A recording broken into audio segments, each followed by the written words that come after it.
Hello students, मैं doctor Sudesh Dwivedi, modern office management, शासकीय polytechnic महाविद्यालय शिवाजीनगर भोपाल में व्याख्याता के पद पर पदस्थ हूँ। आज हम लागत लेखांकन के यूनिट 4 प्रक्रिया लेखांकन के बारे में चर्चा करेंगे।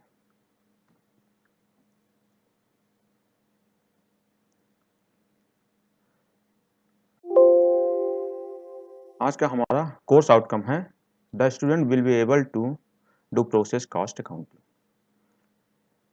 जो हम आज ये वीडियो लेक्चर में देखेंगे समझेंगे, इसके द्वारा हम प्रक्रिया लेखांकन कैसे किया जाता है, इनमें कौन कौन से नियमों का उल्लेख है, किन किन प्रक्रियाओं से गुजर के कोई प्रोडक्ट बनता है जो सेल किया जाता है, उसमें कैसे लाभ का निर्धारण किया जाता है, सामान्य क्षय, सामान्य हानि या सामान्य रूप से जो हानियाँ होती हैं वो उनको कैसे हम रोकेंगे या उनको हम नहीं रोक पाएंगे, या उनका कैसे वैल्यूएशन किया जाएगा, असामान्य हानि क्या होती हैं, असामान्य लाभ क्या होते हैं, इनका लेखांकन किस तरह से किया जाता है, प्रक्रिया लेखांकन है क्या, प्रक्रिया लेखांकन ऐसे कौन कौन से उद्योग हैं जहां प्रक्रिया लेखांकन किया जाता है, इन सभी विषयों पे चर्चा करेंगे।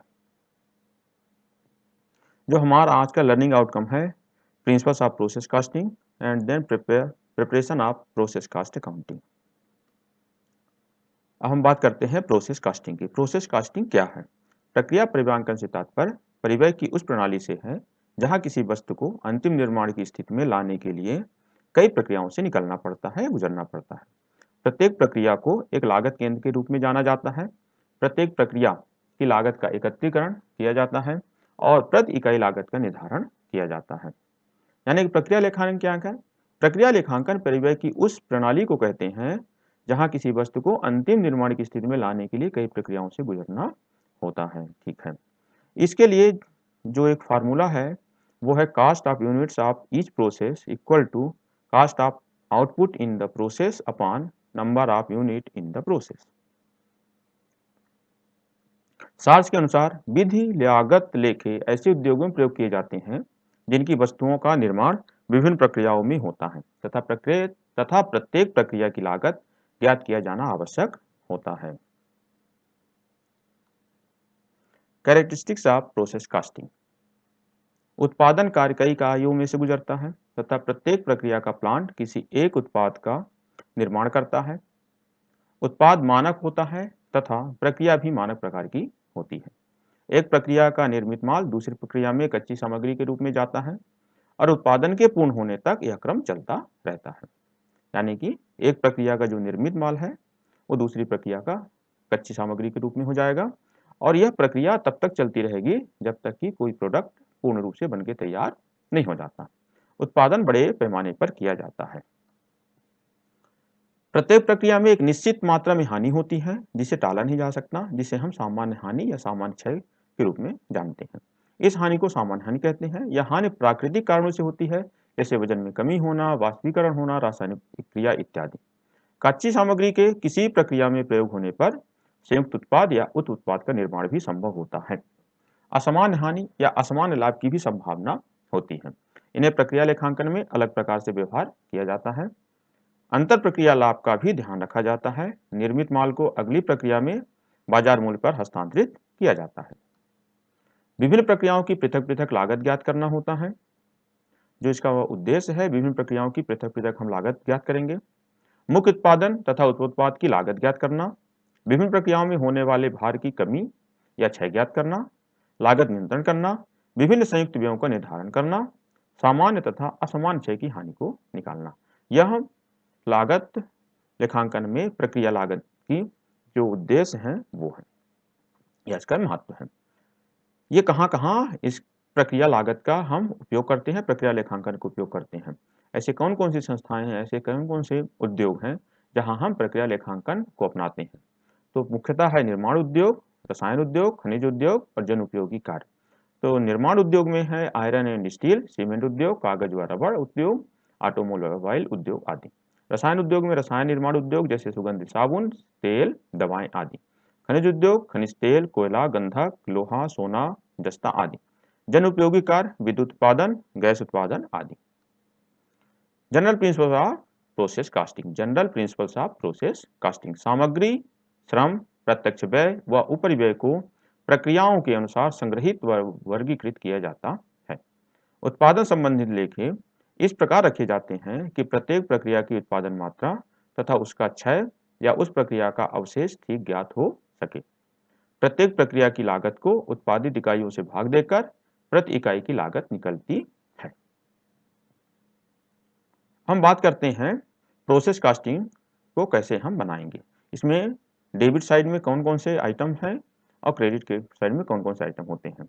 इसके डेबिट साइड में जो मुख्यतः आइटम्स होते हैं वो है सामग्री, मटेरियल, श्रम, प्रत्यक्ष व्यय, अप्रत्यक्ष व्यय, असामान्य हानि, प्रारंभिक शेष।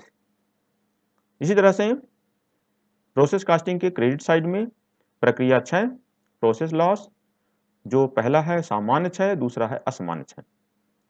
फिर उत्पाद, देन निर्मित माल या फिनिश्ड गुड्स। अब हम बात करते हैं प्रक्रिया लागत लेखांकन को हम किस प्रकार से बनाते हैं। Method of preparing process cost accounting. सर्वप्रथम प्रत्येक प्रक्रिया के लिए एक खाता खोला जाता है और उस प्रक्रिया से संबंधित सभी व्ययों को उस खाते के डेबिट पक्ष में लिखा जाता है। प्रथम प्रक्रिया से प्राप्त उत्पादन तथा उसकी लागत को दूसरी प्रक्रिया में भेजा जाता है, उसे दूसरी प्रक्रिया खाते के डेबिट पक्ष में लिखा जाता है। तत्पश्चात दूसरी प्रक्रिया के व्यय लिखे जाते हैं। दूसरी प्रक्रिया से प्राप्त उत्पादन तथा उसकी लागत तीसरी या अंतिम प्रक्रिया को भेज दी जाती है। इस प्रक्रिया के व्ययों को डेबिट पक्ष में तथा विभिन्न प्रकार की हानि व क्षय को क्रेडिट पक्ष में लिखा जाता है। अंतिम प्रक्रिया के शेष को तैयार माल या निर्मित माल खाते में हस्तांतरित कर दिया जाता है। तैयार माल खाते में अंतिम प्रक्रिया से प्राप्त उत्पादन तथा उसकी लागत को डेबिट पक्ष में लिखते हैं। यदि इस संबंध में कुछ व्यय दिए हों तो उनका भी लेखा किया जाता है। खाते के क्रेडिट पक्ष में माल की बिक्री लिखी जाती है। इस प्रकार इस खाते से लाभ या हानि ज्ञात होती है। Proforma of process cost accounting. अब हम प्रोसेस कास्ट अकाउंटिंग का प्रोफार्मा देखेंगे। डेबिट पक्ष और क्रेडिट पक्ष, तो इसमें particular units amount, particulars unit और अमाउंट्स। हम देखें तो जो प्रक्रिया लेखांकन का जो प्रारूप है या ये लेखा है ये मुख्यतः 6 भागों में बटा हुआ है। इसके 6 कॉलम है। पहला है डेबिट पक्ष जो है वो 3 कॉलमों में है, उसी तरह से क्रेडिट पक्ष भी 3 कॉलमों में। जो डेबिट पक्ष है, डेबिट पक्ष में पहला है particulars, second unit, third amount, या हम इसको पहले अमाउंट और देन यूनिट भी कर सकते हैं, लिख सकते हैं। फिर इसी तरह से क्रेडिट पक्ष में पर्टिकुलर, यूनिट, अमाउंट, इसको भी हम पर्टिकुलर, अमाउंट और यूनिट के रूप में भी लिख सकते हैं। हम देखें यहाँ पे तो डेबिट पक्ष में फर्स्ट है the proceeding process account, second है to materials, to labours, then to direct expenses, then to indirect expenses जिसको हम ओवरहेड्स के रूप में भी जानते हैं, देन है to special cost of the process, फिर to profit on goods sold और goods transfer to next process accounting. Then हम प्रोसेस अकाउंट के क्रेडिट पक्ष में देखें तो फर्स्ट है बाय लॉस इन वेट जिसको हम नॉर्मल वेस्टेज भी कहते हैं, देन है नॉर्मल लॉस या नॉर्मल वेस्टेज, देन है बाय एबनॉर्मल लॉस, देन है by sale of scrap, then by products account, by next process transfer और बाय फिनिश्ड स्टॉक अकाउंट। एक हम प्रश्न देखते हैं। एक उत्पाद 3 प्रक्रियाओं से होकर गुजरता है, प्रक्रिया A, प्रक्रिया B और प्रक्रिया C से। 1000 टन उत्पाद का उत्पादन हुआ। लागत निम्न प्रकार थी। A product process through 3 process, process A, process B and process C to completion. The production of the commodity was 1000 tons. The cost were as follows. सामग्री मटेरियल प्रोसेस ए में 3000, प्रोसेस बी में 1500 एंड प्रोसेस सी में 1500 rupees का।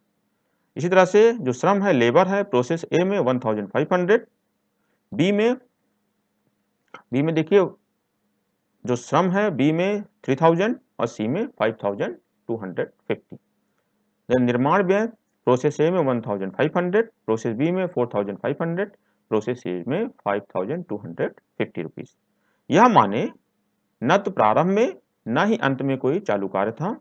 प्रत्येक प्रक्रिया की लागत व तैयार माल की कुल लागत दर्शाइए। एक ये बहुत ही सरल सा क्वेश्चन है जिसके द्वारा हम प्रक्रिया प्रेमांकन को समझने का प्रयास करेंगे।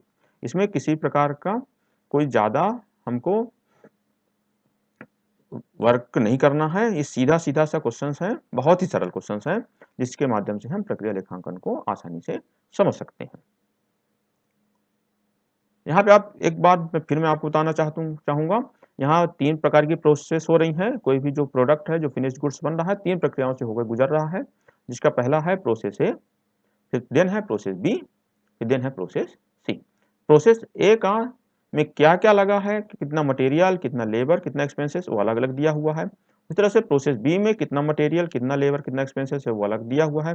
जैसे प्रोसेस सी में भी कितना मटेरियल है, कितना लेबर, कितना एक्सपेंसेस है, वो भी अलग तरीके से दिया हुआ है। देखिए इसका सोल्यूशन हम देखते हैं। हम सबसे पहले लिखेंगे process A account, debit credit, particulars, cost per tons, total cost rupees, particular, cost per tons या यूनिट पर यूनिट। इस तरह से टोटल अमाउंट, टोटल कॉस्ट, या यहाँ पे हम लिख सकते हैं अमाउंट। हम ये देखें कि प्रोसेस ए में मटेरियल 3000 है, तो हमने प्रोसेस ए में टू मटेरियल 3000 लिखा। चूंकि उत्पादन जो है 1000 टन है, तो इसको हम 3000 को डिवाइड बाई 1000 किए तो कॉस्ट पर टन 3 रुपीज निकल के आया। इस तरह से हम देखते हैं लेबर 1500, तो इसको भी हम टू लेबर 1500 लिखे हैं, और इसको 1000 टन से डिवाइड करने पर 1 रुपीज 50 पैसे हमको पर यूनिट कास्ट इसका मिला है, या पर टन कास्ट इसका मिला है। तरह से निर्माण व्यय जो एक्सपेंसेस है 1500 है, जिसको हम प्रोसेस ए में डेबिट पक्ष में 1500 हमने इसको लिखा टू मैन्युफैक्चरिंग एक्सपेंसेस के नाम से, और इसको 1000 टन से डिवाइड करने पर 1 रुपीज 50 पैसे हमको इसका पर टन कास्ट मिला। इस तरह से हम देखें कि इस प्रश्न में कहीं पे सामान्य क्षय या असामान्य क्षय के बारे में कोई चर्चा नहीं की गई है। इसका मतलब ये है कि पूरा हम इसको टोटल करेंगे और टोटल करके क्रेडिट पक्ष में ट्रांसफर करेंगे। ये हो जाएगा हमारा by process B account output transfer. तो इन तीनों का जोड़ 6000, जिसको हम क्रेडिट पक्ष में 6000 लिखेंगे और इनको हम टोटल करेंगे, और ये जो बैलेंस है, ये बैलेंस अगले प्रोसेस बी में ट्रांसफर हो जाएगा, जिसको हम इस तरह से लिखेंगे। सबसे पहले टू प्रोसेस ए अकाउंट, यानी कि जो 6000 रुपीज था, ये प्रोसेस ए से हमको प्राप्त हुआ है, जहां पे पर यूनिट कास्ट जो है प्रोसेस ए की 6 रुपीज है। यहाँ पे हमने टू प्रोसेस ए अकाउंट के रूप में इसको डेबिट पक्ष में लिख दिया। इसके बाद फिर से प्रोसेस बी में क्या क्या व्यय हुए, तो आप ये देखिए मटेरियल के रूप में 1500, लेबर के रूप में 3000, और निर्माण व्यय या मैन्युफैक्चरिंग एक्सपेंसेस के रूप में 4500 हुए, जिसको हम प्रोसेस बी में क्रमशः लिखते चले जाएंगे। टू मटेरियल 1500, टू लेबर 3000 और टू मैन्युफैक्चरिंग एक्सपेंसेस 4500। 1500 को 1000 टन से हम डिवाइड करेंगे तो 1 रुपीज 50 पैसे हमको मिल जाएंगे पर यूनिट, पर टन कास्ट। उसी तरीके से 3000 रुपीज को हम 1000 टन से डिवाइड करेंगे तो 3 रुपीज पर टन कास्ट हमको मिल जाएगा। देन हम 4500 को 1000 टन से डिवाइड करेंगे तो 4.50 रुपीज पर टन कास्ट हमको मैन्युफैक्चरिंग एक्सपेंसेस प्रोसेस बी में प्राप्त हो जाएगा। यहाँ पे भी सामान्य व्यय या सामान्य हानि या असामान्य लाभ के बारे में किसी प्रकार की कोई सूचना नहीं दी गई है, इसलिए इसका जो पूरा टोटल है, टोटल बी इधर हम ट्रांसफर करेंगे बाई प्रोसेस सी अकाउंट के नाम से। अब यहाँ पे हम देखते हैं तो प्रोसेस ए का जो कास्ट था 6000 और इसका बचा हुआ जो कास्ट था 5639 9000 रुपीज, दोनों को जोड़ के हम देखते हैं 15,000 rupees total cost process B में हो गया है। अब इसको हम प्रोसेस सी में ट्रांसफर करेंगे। हम यहाँ पे टू प्रोसेस बी अकाउंट, तो 15,000 रुपीज जिसको 1000 से डिवाइड किया था तो 15 रुपीज पर टन कास्ट इसकी आई।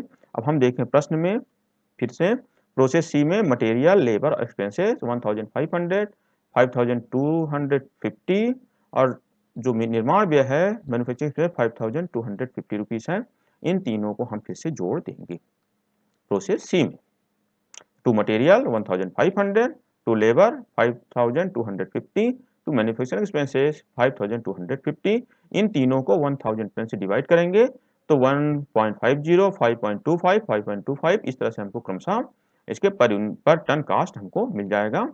यहाँ पे किसी प्रकार का सामान्य क्षय या सामान्य हानि नहीं दिया हुआ है, तो हम इसको फिर से पूरा जोड़ेंगे और बाय फिनिश्ड स्टॉक के रूप में हमारा ये जो कच्चा माल था वो हमारा फिनिश्ड स्टॉक के रूप में तैयार हो जाता है, जिसको हम बेचने के लिए इसको मार्केट में हम बेच सकते हैं। ठीक है, जिसका कि पूरा जो कास्ट है वो 27,000 रुपए निकल के आया, जो कि 1000 टन उत्पादन हुआ है, जिसमें पर टन 27 रुपए का व्यय आया है। इस तरह से हमारा प्रोसेस कॉस्टिंग कंप्लीट हो जाता है।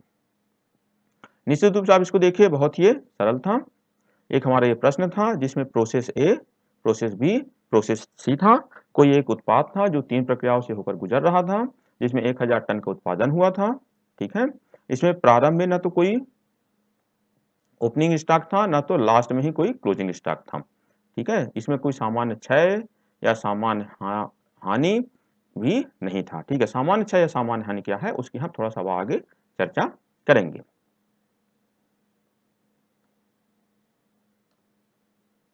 अब यहाँ पे आप देखिए, फिनिश्ड स्टॉक अकाउंट बनाते हैं तो to process C account 27,000 by balance C D 27,000। इस तरह से हमारा जो ये फिनिश्ड स्टॉक अकाउंट हमारा तैयार हो जाता है। कास्ट पर टन निकलेगा 27,000 डिवाइडेड 1000, 27 रुपीज पर टन, जिसमें हम प्रॉफिट जोड़ के इसका हम सेलिंग प्राइस निकाल लेंगे। हम बात करते हैं wastage and it's treatments. Type of wastage. Wastage कितने प्रकार के होते हैं? प्रक्रियाओं में प्रयोग की जाने वाली सामग्री का विभिन्न कारणों से क्षय होना स्वाभाविक है। यह क्षय 2 प्रकार के होते हैं, सामान्य क्षय नॉर्मल वेस्टेज, देन असामान्य क्षय abnormal wastage. Wastage and it's treatment. सामान्य हानि या सामान्य क्षय क्या है? सामान्य क्षय से तात्पर्य क्षय की उस मात्रा से है जो सामान्य दशाओं में सामान्य कार्य पद्धति से उत्पादन करने पर अनिवार्य रूप से क्षय होती है। या सामान्य क्षय वस्तुओं के सिकुड़ जाने, भाप बनकर उड़ जाने, विकृत हो जाने आदि से संबंधित होता है। सामान्य क्षय की मात्रा से निर्मित वस्तु की मात्रा कम हो जाती है या प्रक्रिया की हानि होती है, जिसके कारण तैयार माल का मूल्य प्रति इकाई बढ़ जाता है। यदि क्षय सामग्री के विक्रय से कुछ धन वसूल होता है तो उस राशि से निर्मित वस्तु का मूल्य कम हो जाता है। प्रक्रिया लेखों में सामान्य क्षय को क्रेडिट पक्ष में मात्रा के खाने में दिया जाता है। यदि सामान्य क्षय को बेचा जा सकता है तो उसके विक्रय से प्राप्त राशि को संबंधित प्रक्रिया खाते में क्रेडिट कर दिया जाता है, यानी कि क्रेडिट पक्ष में उसके अमाउंट के कॉलम में उसको हम अपनी राशि को लिख देते हैं। हम बात करते हैं असामान्य हानि की। असामान्य हानि से तात्पर्य उस क्षय से की मात्रा से है जो सामान्य क्षय की मात्रा से अधिक है, या किन्हीं विशेष कारणों से, जैसे प्रबंधक एवं कार्यकर्ताओं की लापरवाही, प्लांट या मशीन की खराबी, खराब सामग्री, प्राकृतिक प्रकोप आदि से होता है। चूंकि असामान्य क्षय विशेष कारणों से होता है, अतः इसे प्रक्रिया हानि नहीं माना जा सकता और न ही इसकी लागत से शेष निर्मित वस्तुओं का प्रति इकाई मूल्य प्रभावित होता है। अर्थात असामान्य क्षय की मात्रा को मात्रा के खाने में तथा उसकी आंशिक उत्पादन लागत को राशि के खाने में असामान्य क्षय के खाते के नाम से दर्शाया जाता है। ऐसा करने के उपरांत असामान्य क्षय के खाते को लाभ हानि खाते में हस्तांतरित करके बंद कर दिया जाता है। यदि असामान्य क्षय के विक्रय से कुछ धन प्राप्त होता है तो उससे इस खाते को क्रेडिट कर दिया जाता है। यानी कि हम यहाँ पे समझें, जो सामान्य हानि है या जो सामान्य क्षय है वो ऐसी हानि है जिसको कि किसी भी स्थिति में नहीं रोका जा सकता, वो होना ही है। जैसे कि पेट्रोल एक निश्चित मात्रा में उसका भाप बन के उड़ना स्वाभाविक है, उसको हम नहीं रोक सकते हैं। लेकिन किसी गैलन से पेट्रोल का गिर जाना यह हमारी सामान्य हानि न होकर यह असामान्य हानि होगी, क्योंकि किसी कर्मचारी की लापरवाही से वो गैलन गिरा है। लेकिन गैलन से पेट्रोल का बाष्प बन के उड़ जाना यह सामान्य हानि है, जिसको भी बिल्कुल ही नहीं रोका जा सकता। प्रक्रिया लेखांकन में सामान्य हानि का लेखा नहीं किया जाता है, जबकि असामान्य हानि का लेखा किया जाता है। असामान्य बचत या लाभ। जिस प्रकार से असामान्य हानि है उसी तरह से असामान्य बचत भी होती है, जो कभी कभी होती है, कोई निश्चित मात्रा में हमेशा नहीं होती। सामान्य क्षय जितने प्रतिशत माना जाता है वह प्रतिशत केवल एक अनुमान ही होता है। वास्तव में क्षय अधिक या कम हो सकता है। यदि वास्तविक क्षय सामान्य क्षय से अधिक होता है तो उस अधिक क्षय को असामान्य क्षय कहते हैं। लेकिन यदि वास्तविक क्षय सामान्य क्षय से कम होता है तो उस कम भाग को असामान्य बचत कहते हैं। असामान्य बचत का लेखा भी उसी सिद्धांत पर किया जाता है जिस सिद्धांत पर असामान्य क्षय का लेखा होता है। अंतर यह होता है कि असामान्य बचत प्रक्रिया के डेबिट में दिखाई जाती है जबकि असामान्य क्षय प्रक्रिया खाते के क्रेडिट पक्ष में दिखाया जाता है। इस पूरे वीडियो के बाद कुछ क्वेश्चंस हैं जो आपको करने चाहिए। फर्स्ट है प्रक्रिया परिव्यांकन को परिभाषित कीजिए। सेकंड है प्रक्रिया परिव्यांकन की प्रमुख विशेषताओं का वर्णन कीजिए। थर्ड, प्रक्रिया परिव्यांकन के उद्देश्य एवं लाभों का वर्णन कीजिए। फोर्थ, प्रक्रिया परिव्यांकन के सामान्य सिद्धांतों की व्याख्या कीजिए। फिफ्थ, उन उद्योगों के नाम बताइए जहां प्रक्रिया परिव्यांकन लागू होता है। प्रक्रिया परिव्यांकन के अंतर्गत सामान्य क्षय, असामान्य क्षय एवं असामान्य बचत को समझाइए। इसके लिए आप और अध्ययन कर सकते हैं cost accounting SBPBD Rajiv Bansal का, cost accounting Sahitya Bhawan publication Agra doctor ML Agarwal sir का, NPTEL के जो कोर्सेज चल रहे हैं ऑनलाइन कोर्सेज उसमें से भी आप इसको थोड़ा सा और अच्छे समझ सकते हैं। Thank you.